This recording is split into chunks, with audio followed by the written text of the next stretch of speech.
Paraguay durante su historia ha concedido asilo tanto a próceres de otros países, como por ejemplo el general José Gervasio Artigas de Uruguay, como a tiranos, como el caso del despreciable Anastasio Somoza, y a recibir a uno que en otra época había sido un declarado enemigo como Domingo Faustino Sarmiento.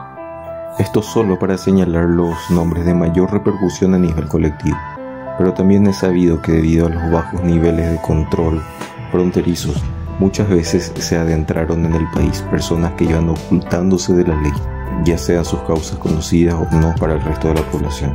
Es así que dentro de su tierra, el Paraguay ha recibido todo tipo de personajes de lo más variado.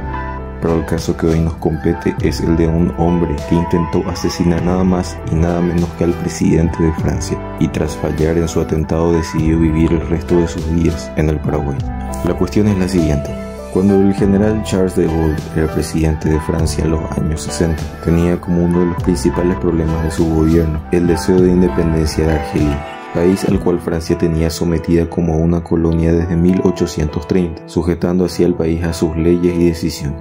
Pero a medida que pasaba el tiempo, el sentir nacional de los argelinos se iba alimentando y creciendo, fruto de la desigualdad y los maltratos a los que todo deseo de independencia era sometido, escalando esto a niveles que llegan, según muchos historiadores, al de genocidio. Los argelinos lucharon por mucho tiempo en pos de su independencia, llegando a perder un estimado del 15% de su población total. Así los conflictos fueron escalando en muerte y violencia, hasta que entrada la mitad del siglo XX, en el año 1954, el gobierno francés se había negado una vez más a otorgar la independencia a quienes denominaban como un departamento francés más. Esto comenzó el periodo de guerra que llevó hasta la independencia de Argelia en 1962.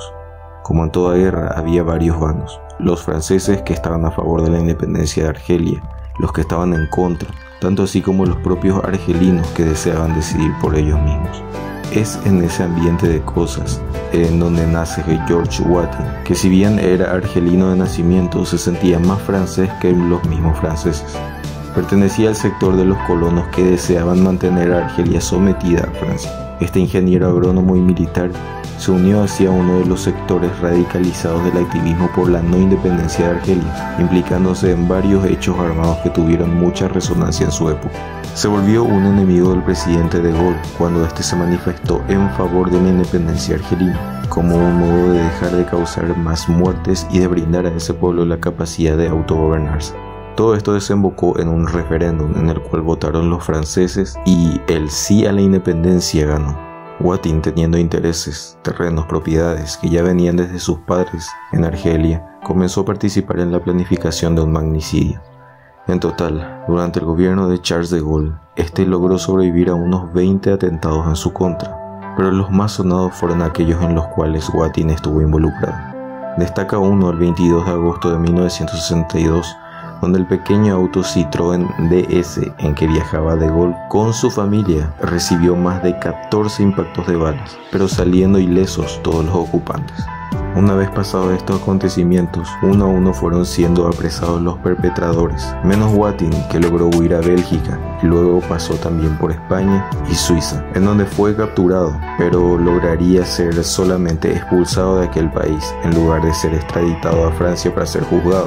De ahí es que vino al Paraguay, donde se asentó en Asunción en el año de 1965, solo un año después de que la visita del general Charles de Gaulle causara sensación y marcara historia en el Paraguay y en toda Sudamérica al visitar varios países de la región. De ahí en más, él llevó una vida silenciosa y pacífica, muy distinta a la que había vivido en el viejo continente. En un reportaje que diera para un medio francés, se había vanagloriado de que la policía francesa nunca lo había podido apresar. Su vida tranquila se vio alterada cuando en 1986 fue preso por estafar a otro francés, pero luego en 1989 fue liberado.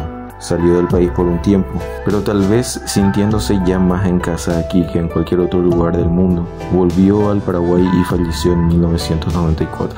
Como hecho más sobresaliente de su vida se hallará haber inspirado al gran escritor Frederick Forsyth a crear la novela El Día del Chacal, posteriormente llevada al cine 2 veces, la cual tiene una trama similar a los hechos ocurridos en aquellos años.